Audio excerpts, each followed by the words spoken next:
நண்பர்களே வணக்கம். அதாவது இன்னைக்கு காலையில கோவில்பட்டி பஸ் ஸ்டாண்டு பக்கத்துல ஒரு சின்ன சாலை விபத்து. அதுல டூ வீலர் வந்தவர் அடிபட்டு ரோட்ல மயங்கி கிடக்கிறாரு. அவருக்கு பக்கத்துல அவரோட செல்போன் இருந்தது. அந்த செல்போனை எடுத்து அவங்க வீட்டுக்கு தகவல் சொல்லணும்னு சொல்லி எல்லாரும் ட்ரை பண்ணப்ப அது பேட்டர்ன் லாக் ஆயிருந்தது. எந்த தகவலும் சொல்ல முடியல. அதுக்குள்ள நண்பர்கள்லாம் சேர்ந்து 108க்கு போன் பண்ணி அவரை ஆஸ்பத்திரிக்கு அனுப்பி வச்சுட்டாங்க.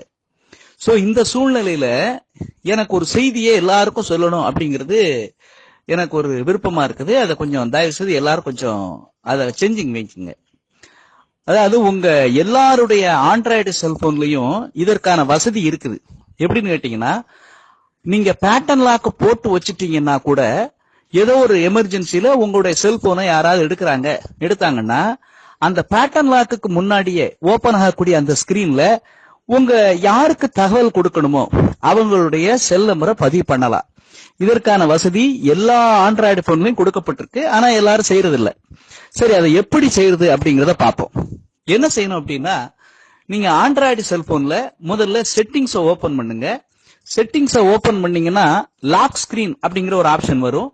அந்த லாக் ஸ்கிரீன் ஆன் பண்ணி நீங்க அதுக்குள்ள போனீங்க அப்படின்னா அதுல உங்களுக்கு என்ன வரும், லாக் ஸ்கிரீன் மெசேஜ் அப்படின்னு சொல்லி ஒரு ஆப்ஷன் வரும்.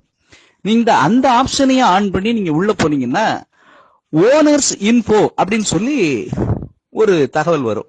அதுல ஒரு சிறிய கட்டம் இருக்கும். அந்த கட்டத்தை டிக் பண்ணிக்கங்க. நீங்க இப்ப உள்ள போனீங்கன்னா அதுல கேட்கும், நீங்க யாருடைய பேரை அதுல போடனாலும் போட்டுக்கலாம், இல்ல அவங்க செல்போன் நம்பர் அதுல போடனாலும் போட்டுக்கலாம்.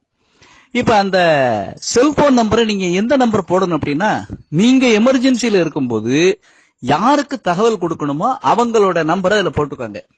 ஃபார் அன் எக்ஸாம்பிள், நீங்க கணவருடைய பேரை போட்டுக்கலாம், அல்லது உங்களுடைய மனைவியின் பேரை போட்டுக்கலாம், அல்லது மகன் பெயரையோ அல்லது மகள் பெயரையோ அல்லது உறவினர் பெயரையோ போட்டுக்கலாம். இதுல என்ன ஒரு முக்கியமான செய்தி அப்படின்னா, அப்படி போட முடியல, அப்படி போட வேண்டாம்னு நினைச்சீங்கன்னா மை ஹோம் அப்படின்னு போட்டு கூட நீங்க ஒரு செல் நம்பரை அதுல என்ட்ரி போட்டுக்கலாம்.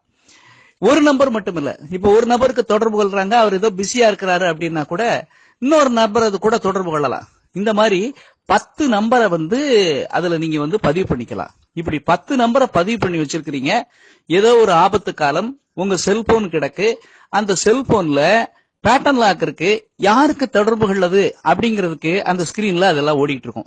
My home, my husband, my elder son, my younger son, my daughter, அதெல்லாம் போய்கிட்டே இருக்கும்.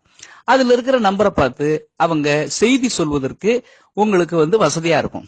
இந்த தகவலை உடனே எல்லாரும் என்ன பண்ணுங்க, நம்ம நண்பர்களோட பகிர்ந்து கொள்ளுங்க. ஆபத்து காலங்கள்ல, நமக்கு ஆபத்து ஏற்படுற காலங்கள்ல நம்முடைய குடும்ப நண்பர்களை தொடர்பு கொள்வதற்கு இது மிகவும் வசதியாக இருக்கும்.